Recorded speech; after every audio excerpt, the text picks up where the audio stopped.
Cindy's story is about so much more than survival. It's about surrender, strength, and saying yes to a higher calling. We're so excited to share her story with all of you today. Cindy, thank you so much for being here. How are you doing? I am doing wonderful. Thank you. Of course. Well, why don't we start by telling us a little bit about what life was like before that first cancer diagnosis? Okay. So I was a young mom in the midst of my busy career. I was a learning consultant at Rochester Schools, and we have three children. Two of our kids at that time were in college, and our youngest was still in high school. So my life was really busy, but I had a type A, I have a type A personality. So very organized, very goal oriented, working and striving to do everything well and to achieve my goals. And I think this is important.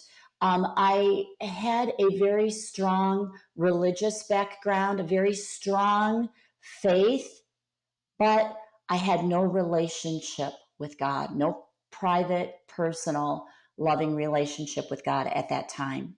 That is a good point that you bring up. I always ask at the beginning of my encounter with a new client, I always ask, do you have a religious preference? Do you have a spiritual belief?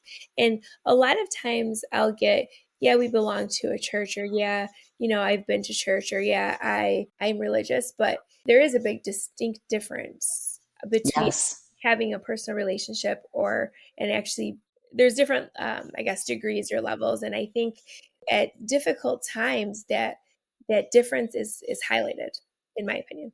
I agree. In 2002 you were diagnosed with stage 4 melanoma, is that correct? Yes. Okay, and given only 6 to 9 months to live. That's Yes. sorry to hear that. What happened in those early days after the diagnosis? Okay. So it rocked my world, needless to say. So here I was, this successful, career oriented, busy mom, and all of a sudden there was something I couldn't do anything about.